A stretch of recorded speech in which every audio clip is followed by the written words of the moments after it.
이제 오늘 몇 장이죠? 5장입니다. 5장. 자, 원래 오늘 이제 5주까지인데 여러분 뒤에 보시면 교재가 좀 잘 되어 있어서 교재를 좀 보는데, 교재를 이번 주하고 다음 시간에 두 번에 걸치면 교재를 끝낼 수 있습니다. 그래서 오늘은 5장 6장까지 하니까 5장 6장까지 그렇게 좀 보겠습니다. 5장까지 봐도 되겠네. 5장 6장까지 보면, 자, 이게 지금 교재가 뭐냐면 우리가 앞으로 우리가 새가족하고 같이 공부해야 될 교재인데, 교재가 너무 간단해요. 너무 간단한데 이 복잡지 않은 간단한 교재를 가지고 이제 공부를 하게 되는데, 여러분 사형리도 한 적어도 30-40분 갑니다. 성경 찾아보고 하면. 그래서 이것도 너무 길면 안 되고요. 너무 길면 안 되고 짧지만은 핵심적인 이야기를 하는 거예요. 그래서 일과가 뭐냐면 우리 교회, 하나님의 교회. 이 하나님의 교회라는 이름은 사실 우리가 써야 되는데 지금 저쪽에 친구들 쓰는 바람에, 그렇죠? 이름을 참 그쪽에 잘 지었습니다. 하나님의 교회. 다 하나님의 교회잖아. 그죠? 다 하나님의 교회인데 아주 자신들이 그 독점권을 가진 것처럼 그렇게 하는 거죠. 그래서 우리 교회가 어떤 교회냐면 우리 교회는 하나님의 교회다라고 하는 정기를 가지는 겁니다. 그래서 교회가 뭐냐를 지금 일과에서 가르칩니다. 첫 번째 뭐냐면 주님이 우리 교회를 세우셨다. 교회의 창설자, 창시자는 주님이십니다. 아무리 돈 많은 사람이 교회에 헌납해서 뭐 자기가 개척 자금을 내고 개척했다 할지라도 근본적으로 교회를 세우시는 분은 주님이시다 그 말입니다. 그래서 어떤 교회가 보면 그 개척할 때 혹은 성전을 지을 때 가장 헌금을 많이 한 사람의 이름을 이렇게 막 비석으로서 붙여놓는데 그건 사실 바람직하지 않습니다. 그렇죠? 바람직하지 않는 거죠. 자, 우리 교회는 주님이 세우신 교회입니다. 주님이 세우신 교회입니다.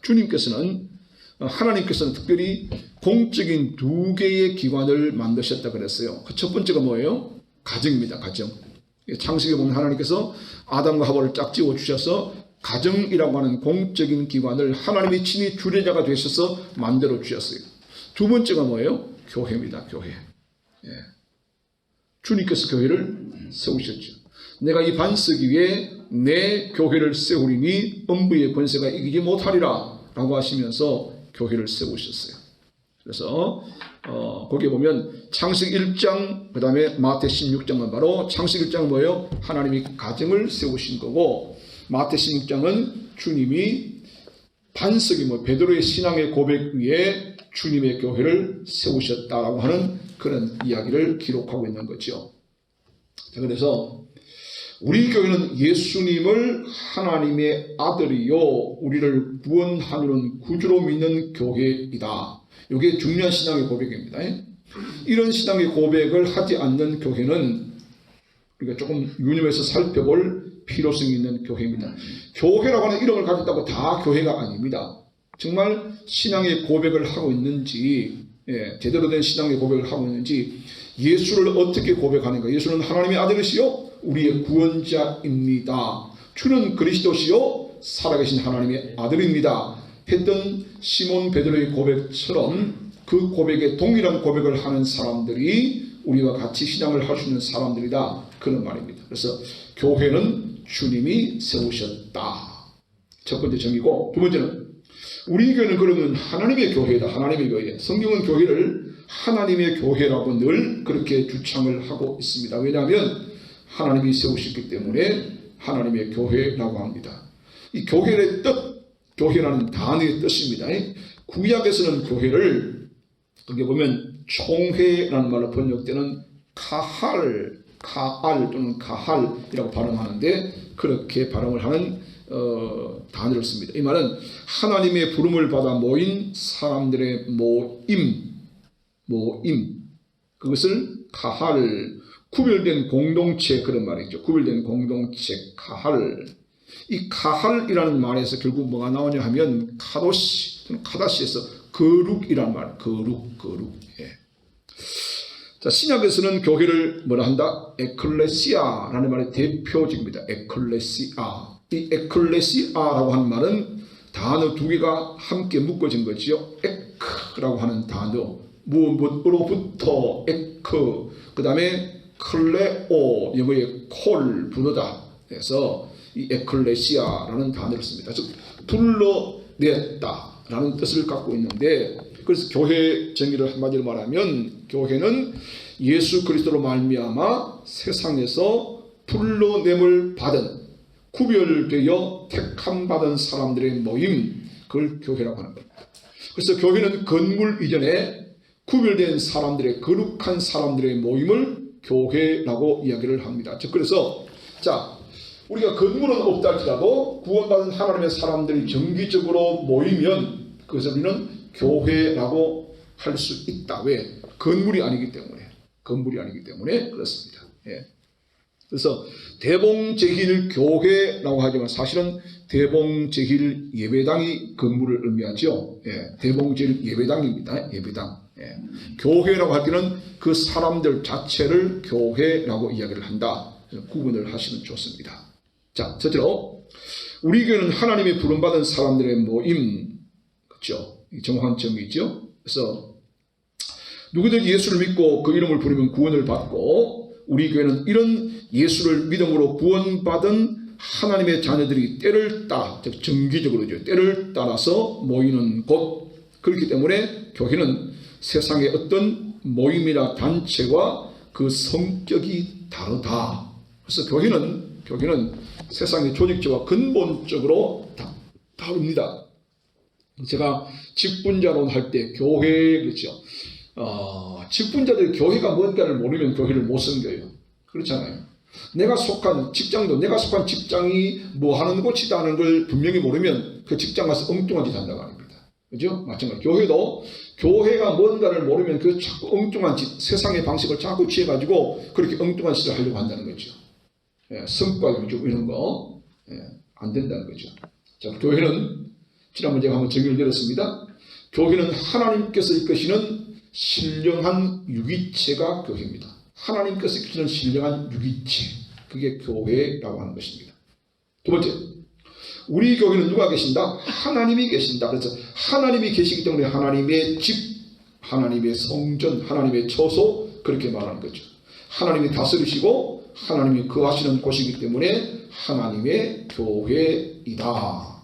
그래서 에베소 2장 22절은 유명한 말씀이죠. 너희도 성령 안에서 하나님의 거하실 처소가 되기 위하여, 그 다음에 예수 안에서 함께 지어져 가느니라. 아주 유명한 말이죠. 이 말은 무슨 말입니까? 계속적으로 지어져 가고 있다, 이 말입니다. 현재 완료형이 아니라 현재 진행형을 쓰고 있습니다. 계속 진행 중이다. 그래서 지상의 하나님께는 계속적으로 지어져 가는 겁니다. 그 완성될 때 문제입니까? 예수 그리스도 다시 이 땅에 재림하실 때 완성되는 겁니다. 거룩한 공동체로. 그래서 이 교회라고 할 때 이 에클레시아는 보편적인 이 교회를 말합니다. 교회를 말하고, 그래서 이 에베소 2장 22절은 우리는 계속적으로 교회로 지어져 가기 때문에 완성되지 않았습니다. 계속 지어져 갑니다. 예.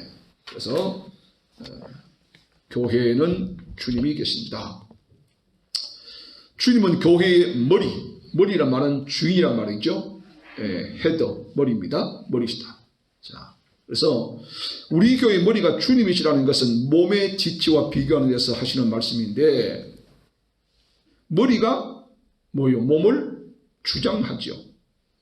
자, 여러분, 우리가 대뇌와 소뇌의 지시를 받아서 언어 기능, 시력 기능, 그 다음에 이 손발의 움직임 기능이 다 머리에서 작용하는 겁니다. 그래서 머리가 고장나면 어디 됩니까? 손발이 지각게 노는 거죠.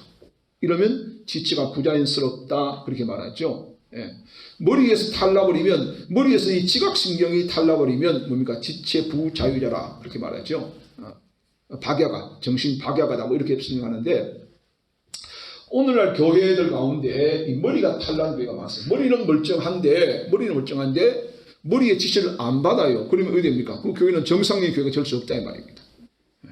그래서 에베소 1장에 보면 그를 만물 위에 교회의 머리로 주셨느니라. 교회는 뭐요? 그의 몸이니까 머리에 당연히 지배를 받아야 된다는 말이죠. 그래서 만물 안에서 만물을 충만케 하시는 자의 충만이니라. 저는 이 말을 참 좋아하는데요.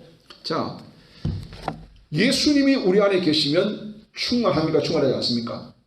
충만한 거예요. 왜? 그분은 만물을 충만케 하시는 자의 충만이라 이 말입니다. 그러니까 예수가 빠지면 내가 아무리 많은 것을 가져도 충만하지 않아요. 그런데 예수만 가지면 충만해요. 이거 신비한 거 아닙니까, 여러분? 그렇죠? 예수 한 분만으로 나는 만족합니다라고 했던 옛날 성도의 고백이 딱 맞는 거예요. 그래서 다윗의 고백이 뭡니까? 여호와는 나의 목자이시니 내가 부족함이 없다는 말은 나는 충만하다 그 말이잖아요. 예, 하나님이 나와 함께 하시면 충만한 거예요. 그런데 하나님이 없으면 충만하지 않다 그 말입니다. 그래서 이런 제가 수학 공식을 설명했죠. 예수 내 인생 마이너스 예수 이꼴 제로. 이게 그리스도인이에요. 나라고 하는 존재에서 예수를 빼면 나는 제로가 되는 것. 그런데 나라고 하는 존재에서 예수 빼도 돈도 있고 젊음도 있고 뭐 권력도 있고 이러면 예수형이 아니란 말입니다. 그렇죠? 우리 서영석 집사님 예수 빼면 남아야 한다.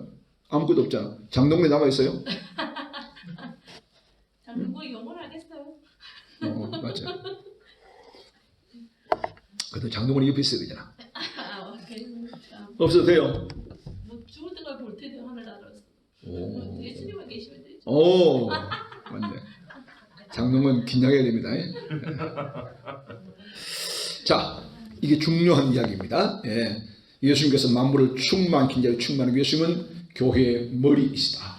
머리의 지배를 받아야 돼요. 머리의 통제를 받아야 돼요. 예. 머리의 통제를 받지 않는 것은 불완전한 겁니다.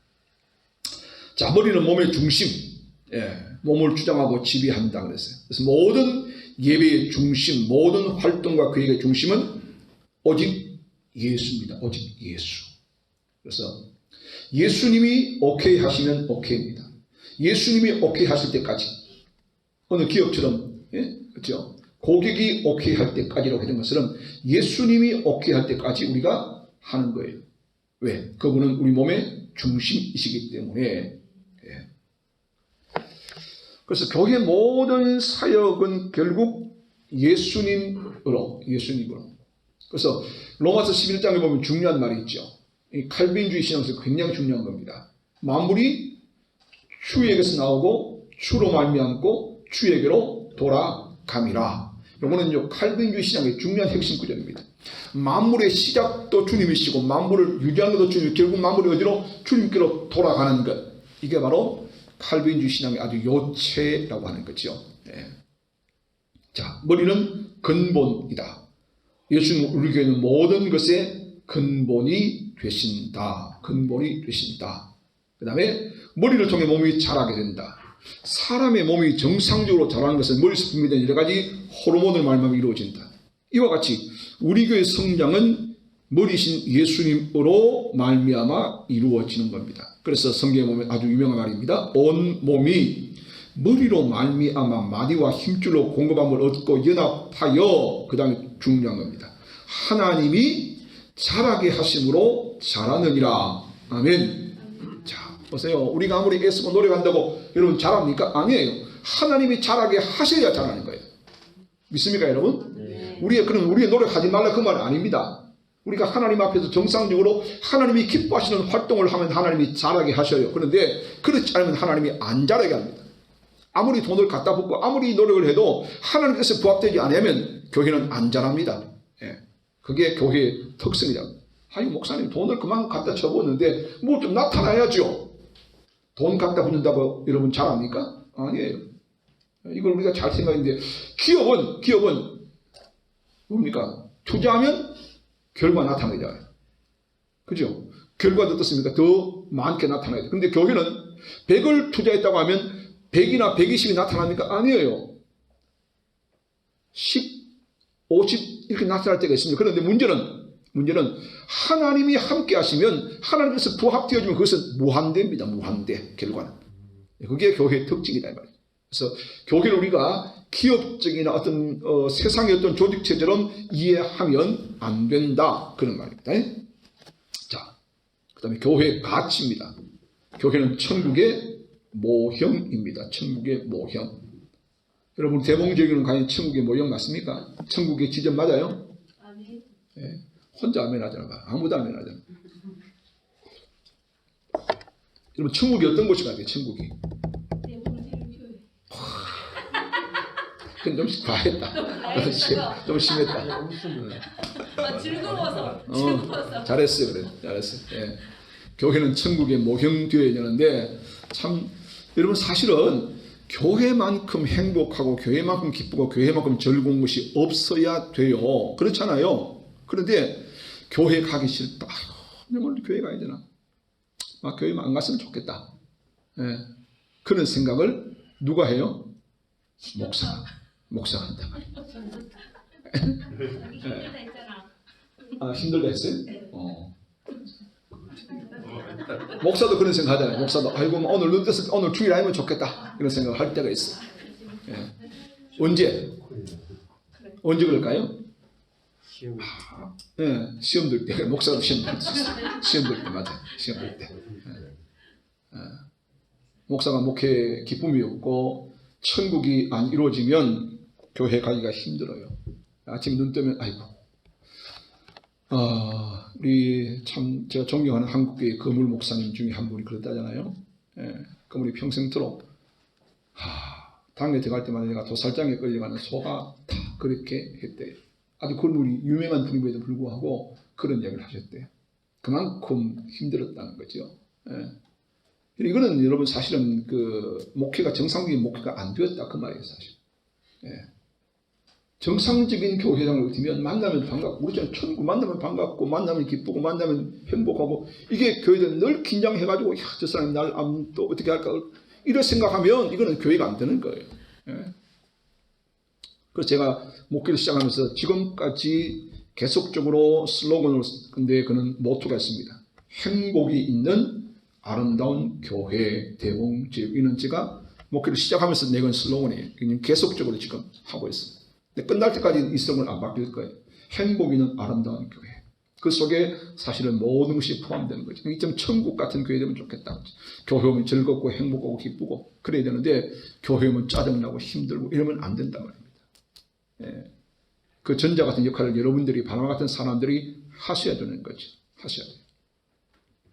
자, 조그마한 샘물이 있는데 샘물이 끊임없이 여러분 안 막히고 물만 계속적으로 찾아내면 언젠가는 탁수도 바꿀 수 있습니다. 문제는 지속성, 끊임없는 지속성입니다. 그런 말 있잖아요. 처막 끝에서 떨어지는 낙수가요, 끊임없이 일정한 속도와 일정한 방향으로 계속 떨어지면 뭡니까? 바위들도 쫙 갈라놓는데 말입니다. 이 지속성이 중요하다. 그래서 우리가 비록 소수지만은 바나바라고 하는 이 사역을 우리가 계속적으로 감당하다 보면 언젠가는 달라지게 되는 거죠. 그래서 가끔 우리가 낙심할 때마다 서로 격려해 주는 게 참 중요하다. 그 말입니다. 교회는 보금자리이다. 보금자리. 안식처가 되어야 된다. 주님이 그렇죠. 피곤한 영혼을 안식케 하는 곳이 교회입니다. 그래서 교회만 피곤하고 교회만 막 짜증나고 신경질 나고 이러면 안 되잖아. 유성우 집사님. 교회면 좋아요. 좋죠. 그런데 왜 교회를 자주 안 오는데? 집도 가까이 있으면서. 집이 더 좋은 모양이지. 병들 때가 있습니다. 사람이 병들 때가 있습니다. 병들 때가 있다고? 빨리 고쳐야지 그러면. 치료받고. 병원에 가서 안 돼요. 여기 와요 치료받고. 매일 오라고. 우리 수장님 매일 오시죠. 매일 온다고 되는 게 아닙니다. 매일 안 와도 돼요. 병원도 매일 가면 의사가 싫어한다고. 적당하게 와요. 아플 때마다 와요. 자, 보금자리, 안식처. 중요합니다. 안식처. 사실 교회에 오면 참 반겨주고 맞아주고 푸근하고 그죠. 어떤 사람은 교회가 너무 푸근해 오자마자 자는 사람 있잖아요. 자기 집처럼 막 앉자마자. 제가 이렇게 강단에서 이렇게 내려다 보면요, 어떨 때는 참 이렇게 설교하다가도 재밌을 때 사람들이 하나하나 보면 아주 듣는 모습이 다 다르고요. 또 듣는 척 하는데 안 잘라고 막 몸부림치는 사람을 볼 때마다 어떨 때는 이 참 이 뭐랄까 아주 긍휼한 마음이 있어요. 예. 예배를 좀 빨리 마쳐야겠다 그런 생각을 들고. 근데 어떤 사람은 또 아주 딱 앉아서 듣는 사람, 저는 그래서 그런 사람만 봐요. 그런 사람만. 예. 가끔 이렇게 하품하고 막 자는 사람 보면 막 설교할 맛이 없어지는데 정말 딱 보는 사람이었어요. 그 중에 하나가 우리 곽 집사. 이 설교 듣는 자세가 딱 앉아서 이렇게. 자는지 안 자는지 모르겠지만 안 자지. 안 잘 거야. 예. 제가 이렇게 보면 딱 이렇게 사람들 보여요. 예. 어떤 사람은 앉자마자 주보 먹는 사람이 있고 다 보인다고. 예. 세 번째, 교회는 신령한 꼴을 얻는 것입니다. 그래서 신령한 꼴입니다. 영의 양식입니다. 영의 양식을 얻는 겁니다. 교회는 신령한 샘터입니다. 샘터. 생수를 마시는 곳. 생수를 마시는 곳. 자, 이것이 이제 우리 교회는 하나님의 교회입니다. 라고 하는 이야기를 했습니다. 그래서 여러분들이 이제 일과를 하면서 핵심 포인트가 뭐냐 하면 교회 가치. 교회가 뭐냐? 교회는 이런 가치를 가진 공적인 기관이다라는 것을 가르쳐 주면 좋겠습니다. 교회.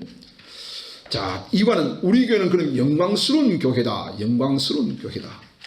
자, 왜 우리 교회가 영광스러운 교회냐라고 하면 주님이 자신을 주시기까지 교회를 사랑하셨기 때문에. 자, 여러분 보세요. 가치 없는 것에는 동전 하나도 바치지 않습니다. 그런데 정말 가치를 인정하면 생명까지 내놓는 거죠. 주님이 교회의 가치를 아셨기 때문에 영광스러운 교회이기 때문에 자기 몸을 바치셨어요. 그래서 실제로 주님은 교회를 사랑하여 자신을 주셨다. 예, 유명한 구절이죠. 에베소 5장 10절에 그리스도께서 교회를 사랑하시고 위하여 자신을 주신 같이 그랬습니다. 예. 주님은 자신을 제물로 주셨습니다. 제물로. 자, 여러분 요한복음 3장 16절은 복음 중에 복음이라고 그랬죠. 뭐예요? 하나님이 세상을 이처럼 사랑하사. 거기는 특별한 게 있는데 펩시 콜라.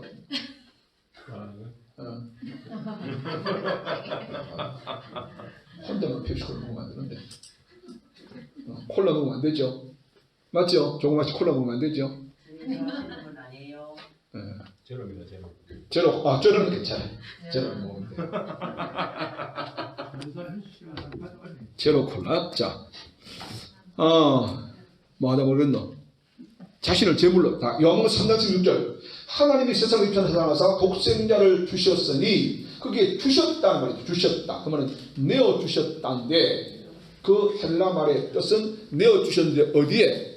십자가의 희생의 제물로 내어주셨다. 하나님과 사람 사이에 화목의 제물로 내어주셨다. 그런 뜻을 갖고 있어요. 주셨다는 말은 그런 의미가 있어요. 하나님 그냥 예수님을 이 땅에 보내실 때는 희생의 제물과 화목의 제물로 보내주신 거죠. 그래서 자, 에베소 5장에 그는 우리를 위하여 자신을 버리사 향기로운 제물과 생축으로 하나님께 드리셨느니라 그랬어요. 유명한 거 있죠. 예. 요한이 예수님의 지당을 보고 보라 세상 죄를 지고 가는 하나님의 어린 양, 하나님이 준비하신 어린 양 그 말입니다. 그죠? 예. 모리아 산의 양처럼 하나님이 미리 준비하셨다. 하나님께서 인생의 죄를 속하시려고 하나님 자신이 친히 준비하신 어린 양이 예수님이다. 그런 말이죠. 에베소서 5장 2절에 여기 예. 향기로운 제물과 생축 아니고 요즘 성경에는 희생 제물이다. 그렇죠. 예. 이거는 옛날 책이라 썼는데 희생 제물, 생축이라는 말은 한자 말이잖아. 생축. 예. 지금은 향기로운 제물과 뭐 희생의 제물로. 또 그 요한일서 보면 화목 제물이란 말도 희생 제물이 화목 제물이 같은 의미죠. 예. 이 책은 좀 오래된 책이라서 그렇습니다. 이게 안 바뀌어서 그래요. 성경은 다 옛날 성경입니다. 자, 주님께서 말씀으로 깨끗하고 거룩하게 하셨기 때문에 교회가 영광스러운 겁니다. 주님의 말씀 때문에 영광스러운 거다. 에베소 5장 26절에 보면 곧 물로 씻어 말씀으로 깨끗하게 하사 거룩하게 하시고 그랬어요. 자, 요한복음 15장에 보면 포도나무 가지가 있죠. 그게 농부가 가지를 뭐예요? 접붙이기 전에 가지를 치죠. 잘라내죠. 그 자르는 전지. 예. 왜 그렇습니까? 나무를 튼실하고 깨끗하게 잘 자라게 하도록 그렇게 전지하는 것처럼 주님은 말씀으로 물로 씻어 말씀으로 깨끗하게 하시고 거룩하게 하셨다. 자, 그래서 우리가 날마다 교회의 가장 중요한 그 도구 요소가 말씀입니다. 개신교의 가장 개신교의 가장 핵심 뭐예요? 말씀이잖아요. 말씀. 그죠? 예. 캐톨릭은 뭡니까? 예전입니다. 예전. 그 말씀은 굉장히 약하고 예전입니다. 예. 눈에 보이는 예전을 중심으로 하고 개신교는 말씀입니다. 그래서 개신교는 예전이 거의 없지 않습니까? 1년에 뭐 한 몇 번 하는 이 성례와 세례와 성찬 예전이 있죠. 예. 예전이 별로 없어요. 감리교도 예전이 좀 많습니다. 감리교 목사님들 복장부터 시작해서 그렇죠. 복장. 감리교 목사님들의 복장 중에서 이 색깔이 무슨 색깔이죠? 자주색이죠. 자주색 복장은 아무나 못 입습니다. 누가 있는지 아십니까? 감독들 말이죠. 감독이라는 말은 지금 말하면 노회장이나 총회장을 감독 회장이 총회장이고 감독은 그 노회의 노회장을 말합니다. 그들만 자주색 옷을 입어요. 다른 사람은 못 입어요. 로마 캐톨릭도 마찬가지입니다. 일반 신부나 그 다음에 주교 옷이 다릅니다. 예. 주교들은 굉장히 옷이 화려하고 이 자주색 후드 이렇게 긴 거 입는 거는 누가 있습니까? 주교들은 입어요. 아무나 못 입어요. 예. 그 다음에 모자 쓰는 것도 있죠. 모자. 이거 조금 딱긴 같은 모자 쓰는 거 하고, 그 다음에 행사를 보면 아주 높은 모자 쓰죠. 이것도 일반 신부는 안 씁니다. 주교들만. 주교급 이상의 사람들만 쓴다는 거죠. 그래서 예전을 보기는 눈에 보는 예전을 중심으로 하는데 개신교는 말씀이다. 말씀이 대단히 중요하다. 그래서 교회에 나오면 늘 말씀을 듣고 읽고 배워야 된다. 그래서 예언의 말씀을 읽는 자와 듣는 자와 그 가운데 기록한 대로 지켜 행하는 자가 뭐요? 복이 있다. 계시록에 그렇게 말씀했죠. 그 다음에 왜 교회가 거룩한가? 우리 교회는 주님 앞에 서 있기 때문에 그렇다. 주님 앞에. 그래서 하나님의 교회에 나오면 늘 하나님이 우리 앞에 계신다라고 하는 것을 우리가 염두에 두어야 됩니다. 그래서 에베소 5장 10절에 보면 자기 앞에 영광스러운 교회로 세우셨다 그랬어요. 그래서 무엇이든 주님 앞에 서는 것은 영광스럽습니다. 왜? 주님이 영광스럽기 때문에 그렇다고 해요. 세우다 말은 곁에 두다, 드린다 그런 뜻을 갖고 있다. 그래서 우리 교회는 주님께 드려진 교회이기 때문에 드려졌다. 바쳐졌다는 거죠. 예. 구약적 개념에서 이 바쳐졌다는 개념은 대단히 중요합니다. 바쳐졌다. 하나님께 바쳐진 것은 아무나 손 못 댑니다. 왜? 거룩한 것이기 때문에, 구별된 것이기 때문에 그래요. 예. 바쳐졌다. 교회가 그런 개념이다. 자, 우리 교회를 흠없게 하시기 때문에 영광스럽다. 예. 자, 교회는 연약한 사람들이 모이기 때문에 흠이 당연히 있습니다. 그런데 주님은 흠없도록 보존해 주신다. 그래서 에베소 5장 17절에 보면 티나 주름 잡힌 것이나 이런 것들이 없이 거룩하고 흠이 없게 하려 하십니다. 자, 무슨 말입니까? 주님께서 우리를 말씀으로 가다듬어 주시고 새롭게 하시고 그래서 우리가 마지막 하나님을 쓸 때는 어떻습니까?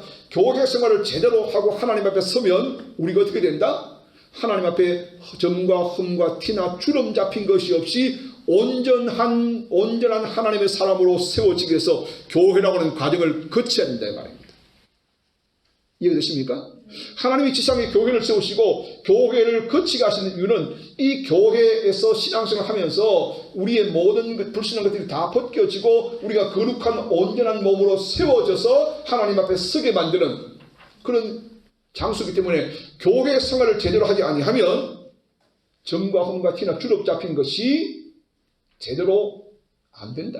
그래서 소위 말하는 여러분 무교회주의자들, 교회 없이 자기 혼자 믿고 자기 혼자 신앙생활하는 사람들 이거 안 되는 거죠. 예. 도올 김용옥 같은 사람들 있죠. 도올 김용구도 결국 교회를 지금 하고 있잖아요. 아세요, 여러분? 예. 김용옥 씨가 자기가 교회는 직접 하지 않지만은 정기적으로 교회에 나와서 설교합니다. 그래도 예배 시작할 때 짐을 치고 나서 그렇게 예배를 시작해요. 예. 도올 아시죠? 참 불쌍한 사람 중에 한 사람입니다. 똑똑합니다, 아주. 예, 그 사람은 해박한 지식을 가지고 있습니다. 그런데 영적으로 굉장히 좀 불쌍한 사람 중에 한 사람이죠. 여러분, 교회 생활이 그렇게 중요합니다. 교회 생활이. 교회 안에서 우리가 다듬어지고 교회 안에서 우리의 점과 험과 티나 주름 잡힌 것이 서서히 사라지게 만듭니다. 우리가 어디까지 자라갑니까? 그리스도 예수의 장성한 분량까지 자라가면 그때 우리가 하나님 앞에 서게 되는 거예요. 자, 예배의. 자, 예배는 살아계신 하나님과 인격과 영적 교제다. 그래서 예배가 정말 중요하다 하는 것을 여러분들이 좀 강조해야 되고, 예배는 성령으로 하나님이 임재하심을 확인하는 시간입니다.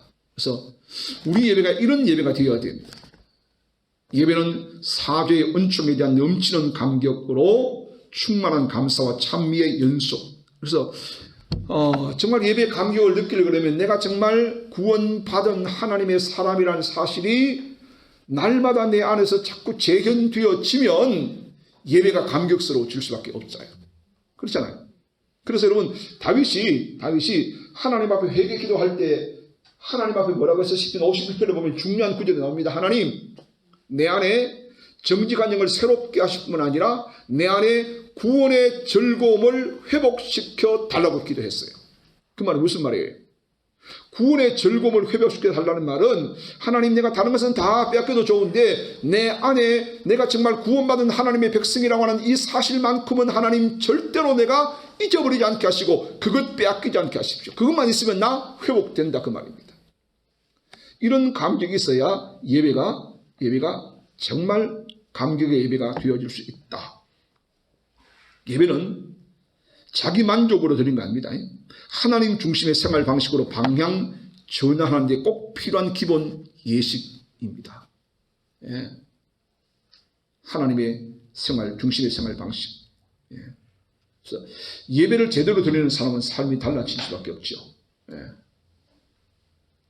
어떤 목사님이 부임하자마자 설교한 것이 그 다음 주일, 한 달 지나, 2달 지나 똑같은 본문으로 똑같은 설교를 해요. 그래서 우리 목사님 설교거리 없어 그런가 싶어서 당연들이 모여가지고 정중하게 목사님을 모셔서, 목사님, 이제 한 그 정도 했으면 이제 다른 설교 좀 하시지 안 되겠습니까? 설교거리 없습니까? 그랬더니 목사님 하시는 이야기가 뭐라고 했을까요? 그 말씀을 듣고도 너희들이 변하지 않으니까. 예, 그랬어요. 내가 선포한 말씀대로 살아가기까지는 나는 계속 이 설교할 겁니다. 그랬대요. 대단히 중요한 그런 예화 중에 하나죠. 다섯 번째, 예배는 세상에 끌려 헤어진 신령이 다시 참여 하나님부터 새로운 힘을 받는. 그러니까 예배 제대로 한번 잘 드리면 영적인 힘을 얻게 되잖아요. 힘을 얻어요. 예배는 주도 믿음도 세례도 오직 하나인, 오직 주님 중심의 공동체로서 교임을 재확인하는 제사 시간이다. 그래서 예배는 우리 모두가 하나라고 하는 사실을 확인하는 겁니다. 천국 가면 계속 하는 게 뭐라고요? 예배입니다. 예배. 그래서 예배 시간이 지루하고 짜증나고 예배 시간이 1시간 넘어간다고 막 줄이를 트는 사람은 조금 천국 가면 지장이 좀 많습니다. 적응을 안 됩니다. 적응 못 합니다. 차라리 하나님과 저 밑으로 보내주십시오. 그렇게 말할 사람이었습니다. 여러분, 예배 시간에 지루합니까? 아니요. 혼자만 좀 아니요 하지. 다른 사람은 왜 그래요? 다른 하시는 것 같은데요. 말씀하셨네요. 아까. 윤 집사님, 예배 시간에 지루합니까? 전혀 안 지루하죠. 김영숙 권사님은? 그래요. 그렇죠. 누가? 반장님이? 그래요. 알겠습니다. 반장님이 대표했다. 그래요. 예배가 참 중요합니다. 예배. 자, 교회 생활에서 중요한 점이 있습니다. 이거는 말 조심해라. 주님만을 바라고 사람 바라보지 마라. 그렇죠. 대부분 시험 드는 게 사람 때문에 시험 들잖아요. 눈에 보이는 사람 때문에. 그래서 사람 보면 안 된다. 그런데 자, 이 말은 사실은 우리가 좀 궁식한 변명 중에 하나입니다. 예, 눈에 보이는 게 사람이잖아요. 눈에 보이는 사람이 누구예요? 하나님을 믿는 사람이라고 하는데 그 사람 보지만 하나님을 믿어라. 이거는 사실은 궁식한 변명 중 하나인데 바울이 그런 고백이잖아요. 고린도 교회에. 내가 그리스도 예수를 본받는 자 된 것까지 너희는 나를 본받는 자 되라. 이렇게 되면 되는 거예요. 그러면 사람 보고 믿어도 돼요. 네. 그러니까 그렇게까지 변화되어야 된다 이 말입니다. 말 조심해야 된다. 말 조심. 참 중요합니다. 그죠? 말에 실수가 많다. 내 입술에 파수꾼을 세워주십시오. 그 말 한마디가 참 중요합니다. 어떤 말을 하느냐. 그래서 지혜로운 사람은 지혜로운 자의 말은 뭐예요? 은쟁반에 아로새긴 금사과와 같다 그러잖아요. 예? 참 중요한 거죠. 예? 은받침에 금사가 탁 올라주면 이게 완전 금상첨 아닙니까? 예? 말, 때에 맞는 말. 때에 맞는 말. 참 중요합니다. 예? 다른 사람과 비교하지 마라. 예? 비교할 필요 없습니다. 예? 그 다음에 금전거래하는 거. 돈 빌려달라는 거. 예? 차라리 돈을 줘야 돼요. 예? 빌려주면 돈 잃고 사람 잃습니다. 그래서 금전거래는 절대 하지 말아야 된다.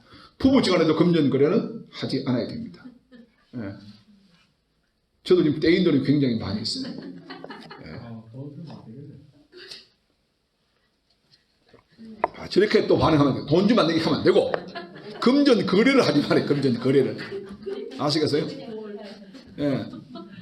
박 집사님, 박경수 집사님, 금전거래해요? 유 집사하고? 안 해요.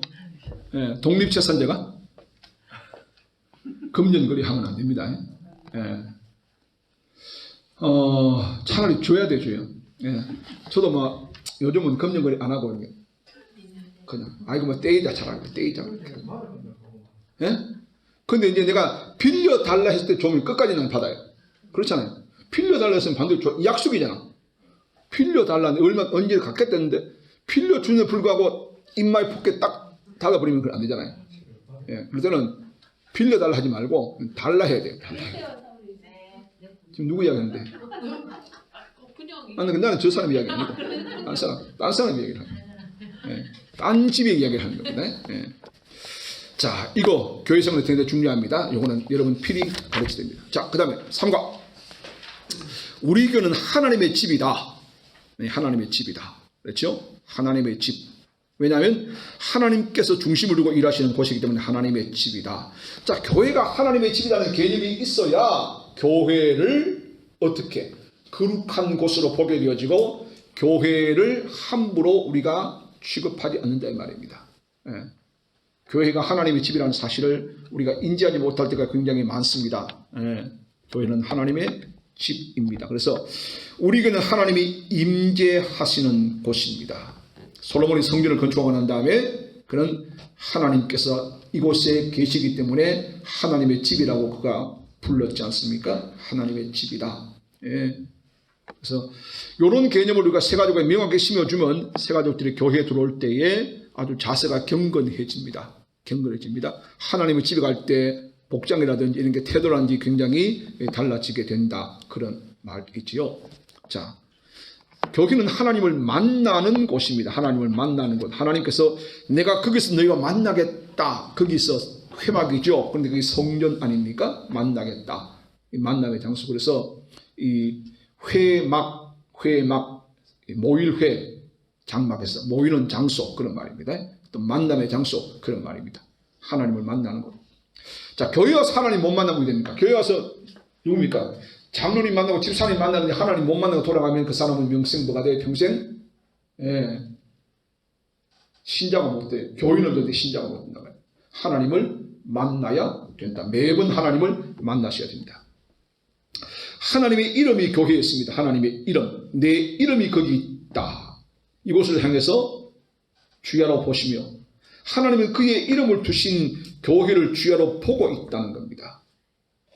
당신의 이름이 있다 하는 것은 대단히 중요하죠. 내 이름이 거기 있으면 내가 거기 있는 것과 똑같은 의미가 있습니다. 이 당시에 구약시대 때 이름은 그 존재 자체를 지칭할 때 이름이라는 호칭을 쓰기 때문에 그렇습니다. 하나님의 이름이 그곳에 있다. 하나님의 영광이 있다. 이 영광, 여호와의 영광의 구름, 거기 나오는 구름이 바로 보통 구름이 아니라 여호와의 영광의 구름을 쉐키나라고 합니다. 여호와의 영광의 구름입니다. 그래서 구름이 성전을 이게 덮고 있죠. 여러분 보세요. 이사야 6장에 우리가 지난 시간에 설명했던 것처럼 이사야가 성전에 들어갔을 때 뭐가 있었어요? 성전을 가득 덮고 주님의 옷자락이 있었던 것처럼 여러분 성막에 늘 구름이 거기에 덮여 있습니다. 이 뭡니까? 하나님의 임재하심을 나타내는 겁니다. 옷자락으로 덮은 것처럼 하나님이 그 성전 회막을 덮고 있는 걸 말합니다. 하나님의 영광. 자, 그 다음에 교회 중심의 신앙생활. 가장 먼저 우리는 교회를 찾아야 된다. 어떤 경우라도 먼저 교회를 찾아야 된다. 두 번째, 교회를 사랑하고 앞세우는 신앙생활을 해야 된다. 그래서 먼저 그의 나라와 교회를 구하라. 그러면 더하여 주신다 그랬습니다. 교회. 신앙생활을 잘하는 분은 교회생활도 잘한다. 그렇죠? 그래서 제가 설명 언제가 했습니다. 교회생활과 신앙생활은 밀접한 관계를 가지고 있습니다. 교회생활이 안 되면 신앙생활이 돼요, 안 돼요? 안 돼요. 교회생활이 잘 되면 가정생활이 잘 됩니다. 그러니까 교회생활과 가정, 교회생활, 신앙은 늘 같이 갑니다. 늘 같이 갑니다. 이건 중요한 이야기입니다. 신앙생활은 그 밑에 오늘은 이 교회 내일은 저 교회를 떠돌아다니면서 성수주의를 하고 11조 헌금 봉사 섬길 수 있는 경우가 있다. 그러나 그것은 뭐라고요? 신앙생활이 아니고 교회생활입니다. 이 교회에 갔다가 저 교회에 갔다가 하는 사람이 있죠. 한 곳에 뿌리를 내리지 못하면요, 나무가 여러분 자꾸 옮겨 심으면 어떻게 됩니까? 옮겨 심으면 오래 못 자랍니다. 얼마만 가서 시들시들 잎도 말라 비틀어 떨어지고 나무도 그리고 죽습니다. 영혼이 죽는다 이 말입니다. 그러니까 교회를 자꾸 옮겨 다니는 사람은 그 사람은 신앙생활 하는 사람이 아니다. 그걸 우리가 가르쳐 주어야 된다. 그래서 교회 중심의 신앙생활을 하도록 세 가족들을 잘 인도해야 되는 것은 당신은 언제나 교회 중심이어야 된다. 그래서 우리 켈빈주의, 개혁주의 신앙도 하나님 중심, 교회 중심, 말씀 중심, 성경 중심이죠. 그거 중요한 개념입니다. 사과. 자, 교회의 사명입니다. 크게 세 가지입니다. 첫째, 세상을 복음화시키는 것. 중요하죠. 왜 하나님이 교회를 지상에 두셨는가? 라고 하면 세상 사람들을 교회를 통해서 복음화시키기 위해서 그렇습니다. 두 번째, 교회의 가장 중요한 사명이 뭐라고요? 예배하는 것. 예배하는 것. 가장 중요한 겁니다. 예배. 그래서 교회가 예배 중심으로 안 되면 다른 어떤 것도 안 됩니다. 예배 중심. 이거는 뭐 어떤 말을 해서라도 대체할 수 없는 겁니다. 예배 중심. 교회 모여서 구원하신 예수님을 예배하며 영광을 돌리는 것, 이거 안 되면 어떤 것도 될 수가 없습니다. 그러나 예배 중심의 공동체가 되어지면 다른 것 다 순적하게 이루어지게 되는 겁니다. 자, 로마서 12장 2절은 뭐예요? 오직 마음을 새롭게 함으로 변화를 받아 하나님의 선하시고 기뻐하시고 온전하신 뜻이 무엇인지 분별하도록 하라 그랬어요. 주님이 뭘 기뻐하시는가? 예배를 기뻐하는 거죠. 그 다음에 세 번째 교회 사명은 주님을 닮도록 자라는 겁니다. 그래서 그리스도의 장성한 분량까지 자라가는 것, 중요하다 그랬습니다. 자라가는 것. 자, 한 교회에 다니는 사람은 다 한 가족이죠. 그러니까 다 닮았어요. 어떻게 보면 다 닮았어요. 성격도 닮았고 다 닮았습니다. 그런데 가끔 보면 돌연변이가 생기잖아요. 그 돌연변이들이 결국 뭐가 됩니까? 문제아가 될 수밖에 없죠. 하나님을 닮고 성도끼리 닮아야 됩니다. 왜? 한 피바다 한 몸 이룬 형제여 그랬는데 닮아야죠. 최소한 뭘 닮아야 된다? 안 되면 발가락이라도 닮아야 된다. 닮은 부분이 반드시 있게 되는 겁니다. 자, 주일의 의의입니다. 주일. 자, 주일은 뭡니까? 예수님은 안식일의 주인이셨기 때문에 우리가 주일을 구별하여 지키게 되는 것이고, 주일의 가장 중요한 목적은 하나님을 예배하고 사람을 살리는 겁니다. 사람을 살리는 것. 예. 그래서 주일날은 뭐합니까? 오락을 금하고 자기를 위한 일보다도 하나님을 위한 일이고, 그다음에 하나님의 형상대로 지음받은 이웃들을 위한 일을 하는 것이 주일을 제대로 지키는 날이 된다, 그 말이죠. 자, 주일. 지금도 안식일을 그래서 토요일 날 모이는 데가 있죠. 어딥니까? 제7일 안식교, 또 하나님의 교회 이런데, 하나님의 교회도 주일을 안 모이고 토요일 모입니다. 예. 구원파, 네, 마찬가지죠. 다. 그런데 신약 개념에 넣으면 안식 후 첫날에 그들이 공식적으로 모이기 시작했고, 여기서부터 사실은 이제 주일의 개념이, 그날 주님이 부활하신 날이잖아요. 그러니까 주님의 부활하신 날 초대교회에 모여서 함께 그 부활의 기쁨을 누렸기 때문에 우리 개신교에서는 안식 후 첫날에 공식적으로 모이기를 시작한 거예요. 예. 근데 사실은 뭐 이날도 저날도 뭐가 중요해요? 진짜 하나님 앞에 예배하는 게 더 중요할 수가 있습니다. 그렇죠? 네. 자, 주님이 언제 오실까요? 주님이 어느 요일에 오실지 알아요? 알 수 있는데. 비 오는 수요일. 네? 비 오는 수요일. 비 오는 수요일 예배 때 오신다고? 아니요. 내 생각에는 주님께서 주일날 오실 것 같아요. 주일날. 왜냐하면 주님이 강림하신 날이 언제라고 그랬습니까? 성경에 나오잖아. 예, 주일이거든요. 안식 후 첫날 강림하셨잖아요. 그래서 아마 그날 안 오시겠나 그런 생각을 하게 되었어요. 안 오도 뭐 할 수 없고 안 오도 할 수 없고. 그래서 우리가 주일을 생명처럼 얘기할 이유가 뭡니까? 주님이 그날 오실 확률이 그래도 많다 이 말입니다. 예. 만약 내가 주일날 예배 안 왔는데 그날 주님이 오셔서 뭐 됩니까? 억울하잖아. 주일은 생명처럼 얘기될 이유가 혹시 내가 받았을 때 주님 오실지 모른단 말이에요. 그래서 주일날은 중요한 거예요. 예. 수요일에 오실 줄 알고 수요 예배 왔더니 좀 생각해봐야 되겠다. 그렇지. 이게 무슨 말이야? 뭘 또 생각하는데 말이야. 아, 수요일 오실 줄 알고. 그런 이 사람은 비바람 치는 수요일 저녁 예배야. 그러니까 주일에 오신다고 하시네. 내 생각에 안 와도 관계없어요. 한번 물어보세요. 주님한테 언제 오실지. 예. 자, 6장 7장은 다음 시간에 하겠습니다. 6장 7장은 다음 시간에 하겠고, 자, 원래 이제 이 교제를 안 하려고 그러는데 교제를 해야 될 이유가 있습니다. 교제가 중요하거든요. 우리가 바나바 교육도 중요하지만 사실은 이 바나바 끝나고 나면 교제로 다른 사람을 만나서 가르쳐야 되기 때문에 중요해요. 이 교재를 조그마한 책으로 만든 게 있습니다. 지난 보내드렸죠. 그거는 이제 필요할 때 들을 겁니다. 그러면 그걸 가지고 여러분들이 세 가지고 만나서 이렇게 공부를 하시는 거예요.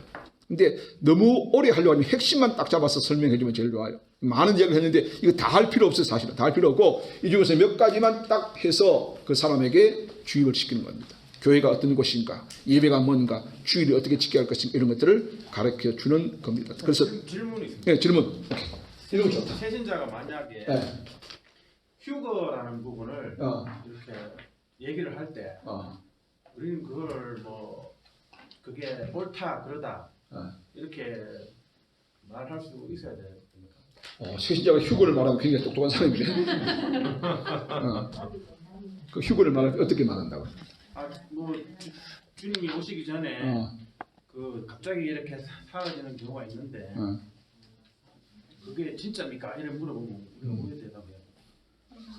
자, 성경에서 말하는 휴거는 갑자기 팍팍 사라지고 이게 휴거입니까? 그는 이제 영화를 봤기 때문에 이 휴거라고 하는 개념이 이제 그렇게 굳어서 그렇지 성경이 말하는 휴거 뭐예요? 성경이 들림받는 것은 뭐예요? 그거는 보편적인 일반화된 거 아닙니다. 들림받는 것은 보편이고 일반화된 거 아니에요. 마지막 우리 휴거는 주님이 다시 오실 때 우리가 동시에 다 들림받는 거, 이게 진짜 휴거지.